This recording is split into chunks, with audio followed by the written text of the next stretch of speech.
Vamos lá, meus irmãos, continuando aqui, nossa sexta aula de homilética 1 e 2, é o último bloco, as nossas aulas estão sendo gravadas, estamos falando sobre o sermão expositivo.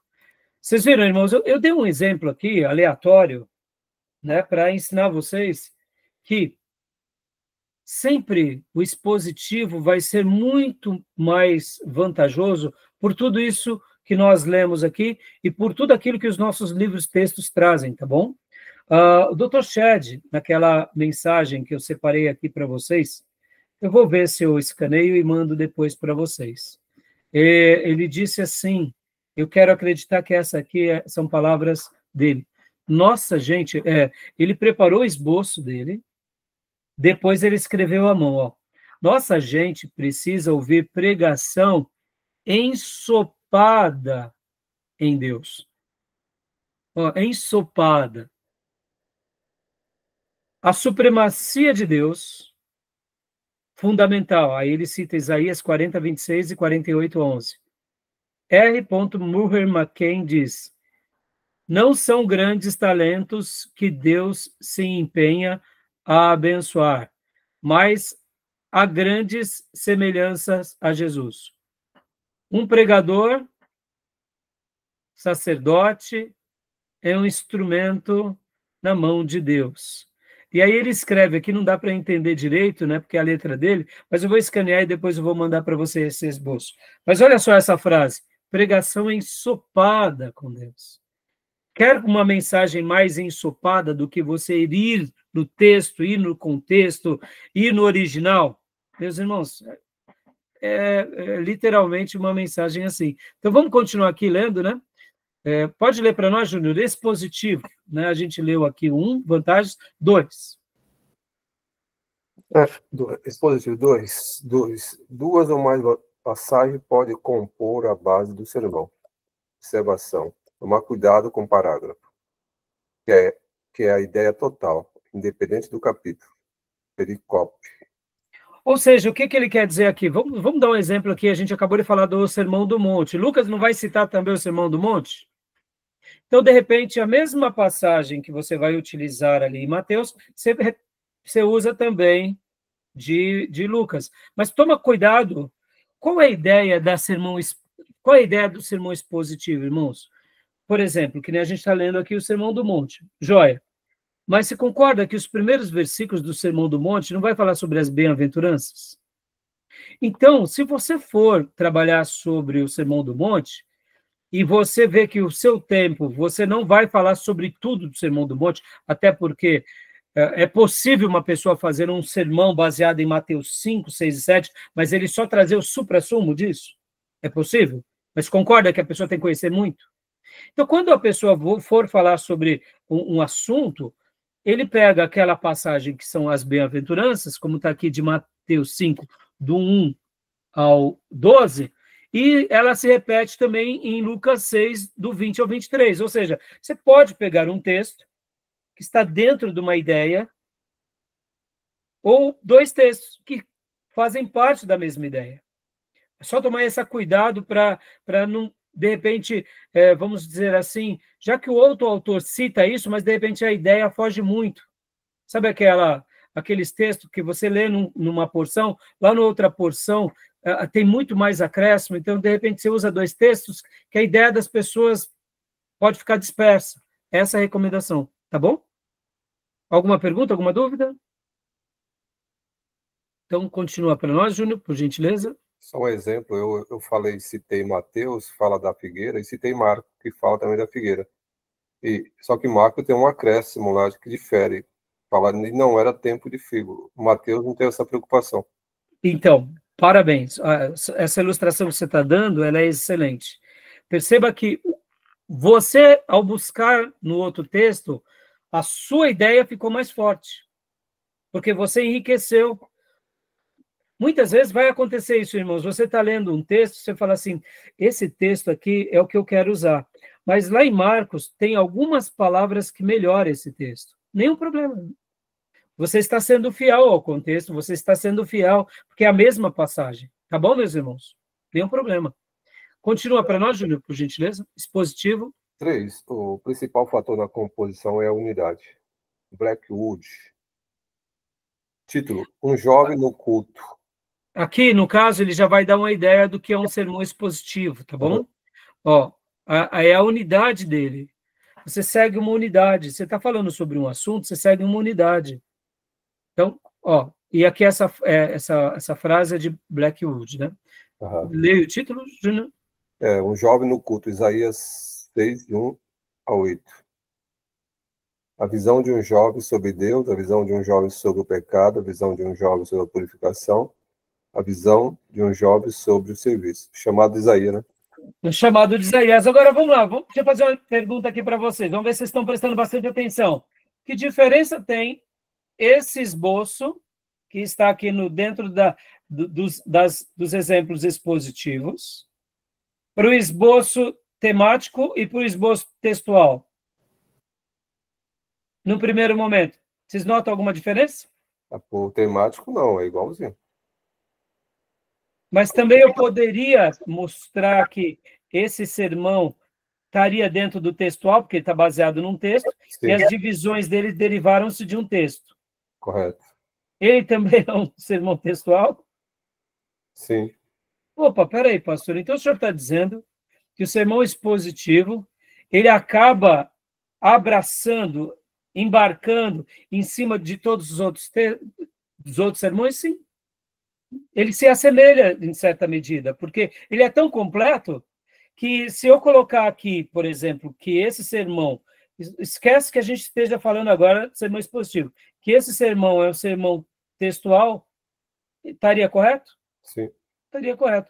E eu poderia dizer que ele também, em certa medida, ele é um sermão temático, porque ele trabalha em cima de um tema, um jovem no culto. Sim. Concorda, irmãos? Uhum. E as divisões dele também sustentam esse tema? Sim. Então, percebam que tem horas que a gente vai se confundir, tá, meus irmãos? Ah, pastor, então eu estou estudando os três e tem hora que eu vou me perder? Meus irmãos, deixa eu ensinar uma coisa aqui para vocês que eu faço o tempo todo. Eu não me preocupo com que tipo de sermão eu vou fazer. A minha preocupação está em ouvir o que Deus quer que eu passe à igreja. A minha preocupação está em se eu estou sendo fiel à minha leitura no texto. E aí, em cima dessa interação, eu vou construindo. Pode ser que nasça um sermão temático, textual ou expositivo. A minha preocupação não é, todos estão pregando expositivamente, eu tenho que pregar também. Não, meus irmãos, eu não tenho essa vaidade. Claro que pregar expositivamente é melhor, porque você faz mais lições de casa, mas muitas vezes você está trabalhando, como eu disse há pouco, no sermão temático, você está trabalhando em cima de uma doutrina, você quer trabalhar em cima de princípios, de paralelismos, e Deus está te guiando a isso, então siga isso. Não fique engessado, entendeu?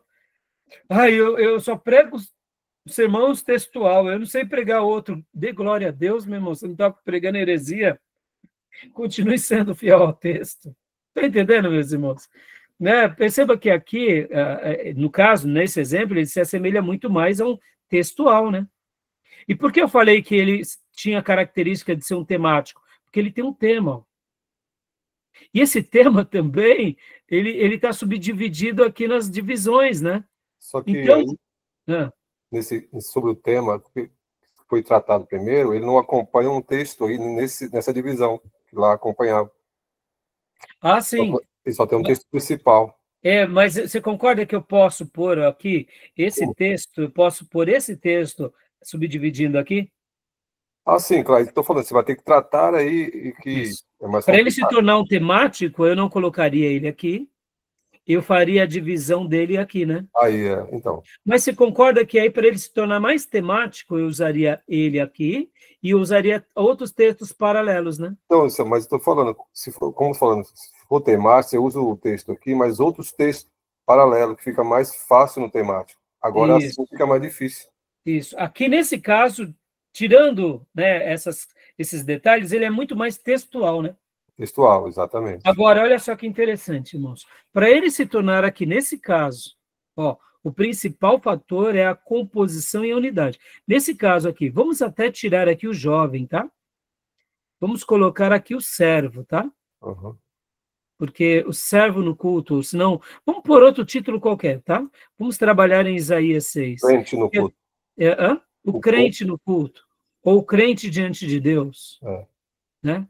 A visão de um crente sobre Deus, a visão de um crente sobre o pecado, a visão de um crente sobre a purificação, a visão de um crente sobre... Perceba, irmãos, que aqui eu estou melhorando, na minha opinião, melhorando no sentido assim, eu quero falar a crente, eu quero falar às irmãs, dá para a gente adaptar?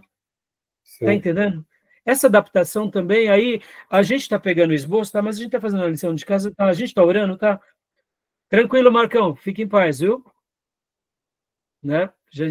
E aqui, voltando, irmãos, notem aqui esse detalhe. Percebam. Só que esse aí, como estou falando, ele é mais complicado para ter que abordar, não necessariamente dentro do texto aí, porque vai ter que usar outros textos também para ter a mesma... Sim, mas o que eu quero dizer para fazer, onde eu quero chegar, Júnior? Para eu fazer dele expositivo, para ele realmente ter um significado, eu vou ter que falar um pouco quem era Isaías. Estou falando. Você vai conhecer uma biografia dele. Isso. Eu vou falar nos dias da morte do rei. Lembra que ele cita? Sim. Eu vi o Senhor. Uhum. Então, perceba, Isaías já era profeta até o capítulo 6, irmãos? Já era. Ele tinha profetizado 5 capítulos. Mas aí ele é purificado. Aí ele profetiza mais 60 capítulos. Brincadeira ou não? Olha só, eu estou agora acrescentando a esse esboço. Percebam que esses acréscimos agora já está entrando dentro de uma mensagem expositiva. Eu vou falar dos dias de Isaías, como Isaías vivia. Deixa eu dar uma dica aqui para vocês. Isaías, ele era profeta no palácio. Possivelmente, Isaías, ele era da corte de Jerusalém. Mas por que foi chamado aí? Porque aí é o ápice do chamado. Então, a gente entende que é a questão da vocação mesmo, viu, Júnior? Isaías, ele vai ser um dos profetas mais longevos da Bíblia. Ele profetiza, se não me falha a memória, durante 5 ou 6 reis em Jerusalém. Então, ele profetiza durante os dias de reis por exemplo, do rei Ezequias, que foi um rei brilhante. Logo depois da morte do rei Ezequias, os próximos reis não foram assim como o rei Ezequias, vieram reis perversos. Então, assim, ele tem várias experiências na sua no seu ministério profético. E, possivelmente, ele é esquartejado ao meio por um dos reis da tribo do sul. Aquilo, quando Hebreus fala que alguns foram cerrados ao meio, possivelmente eles estavam dizendo que foi Isaías, porque Isaías incomodou. Agora, olha que interessante. Isaías aprendeu com a escola dos profetas da tribo do norte. Olha, isso daqui é demais, irmão, isso daqui é demais. Ele foi da escola dos profetas, lá de Elias e Eliseu, não dos dias de Elias e Eliseu, mas de algumas décadas depois, e ele está aqui na tribo do sul, no palácio. Deus levanta ele no palácio, para ele ser voz de Deus no palácio. Antes de vir o quê? Aquele grande castigo que aconteceu pouco depois com Jeremias. Então, olha só que interessante. Tudo isso que eu estou falando são detalhes que enriquecem um pouco para a gente entender o ministério de Isaías. Uhum. Só nesse preâmbulo que eu dei, então, olha só, ele vê a Deus, ele entende sobre o pecado, ele entende sobre a purificação, e ele é um dos profetas mais longevos. Se eu não me engano, meus irmãos, ele profetizou por volta de 40, 50 anos, no palácio, para reis piedosos e para reis malignos. Entendeu? E teve essa morte. Ou seja, deu uma ideia expositiva mais profunda aqui? Isso porque eu não estou indo no texto propriamente aqui, e não estou trabalhando no texto original. Essa é a ideia da mensagem expositiva. Agora, só cuidado para a gente não ir para as periférias, né? para a gente, de repente, começar a tentar preencher, e quando a gente for ver, a gente se perde, né? A gente acaba saindo, porque o foco é falar sobre essa visão que ele teve do trono de Deus e essa experiência que marca a vida dele. Tá bom? Então vamos parar por aqui, meus irmãos. Deu para ver como o expositivo ele é mais profundo? Olha, meus irmãos, a gente caminhou em toda a estrutura homilética para a gente chegar aqui, nisso daqui. Daqui em diante, a gente vai concluir, na próxima aula, a gente vai concluir o que é expositivo, e aí a gente vai para aquilo que eu tinha chamado, que é a homilética, teologia da homilética. E assim a gente vai estar encerrando o nosso módulo. Tá bom? Uhum. Alguma pergunta, alguma dúvida? Não, tranquilo. Minha irmã, aqui, ó, o elefantinho não dá para a gente amarrar ele aqui, né? Ou até dá, né? Porque ele foi purificado, né? Você concorda que aqui ele não teve a visão e ele não foi purificado? E a purificação dele não fez ele profetizar mais 60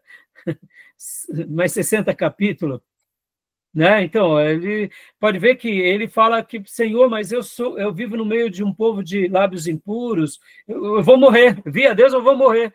Ou seja, eu não vou ser liberto, né, dessa árvore, dessa corda, mas Deus vem e toca com uma tenaz e ele é liberto. Aí dá para usar a ilustração do elefante, não dá? Não. Mas perceba que aqui cabe outras ilustrações, mas dá para usar. Acho que a ilustração dela está mais voltada à questão da liberdade. A liberdade é muito vasta, seja liberdade econômica, liberdade espiritual, liberdade, todo tipo de prisão mesmo, física, a liberdade interna, todo tipo de liberdade. Depressão, que está ligada ao passado. A liberdade. Tá bom, meus irmãos? É isso aí, Júnior, é isso aí. Né? É literalmente uma libertação espiritual, né, Júnior?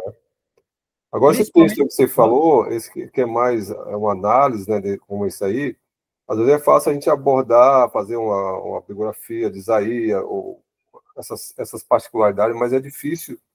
É difícil a gente fazer a aplicação. Certo. E usar a ilustração, meus irmãos, não é tão fácil assim também, não. Porque se você, de repente, não souber usar a ilustração, você estragou uma ilustração. Né? Então, é isso. Tá bom, meus irmãos? Ficou claro? Beleza. Então, que Deus nos ajude a continuar aprendendo, né? Firmem aí nos trabalhos extras, nas leituras, e qualquer dúvida, vão compartilhando. E aquela sua dúvida, Beatriz, se tudo correr bem, na próxima aula a gente vai dar uma apontada aqui no livro, eu vou dar o meu parecer, tá? Se não der para a próxima, vai ficar para depois, mas eu quero fazer um apontamento com mais tempo, tá? Beleza? Fiquem com Deus, meus irmãos. Fica na paz. Deus abençoe a todos. Graças a paz, pessoal. Boa noite. Boa noite. Boa noite. Deus abençoe. Graça e paz. Boa noite. Fiquem com Deus. Uma noite abençoada. Até quinta. Boa noite, povo.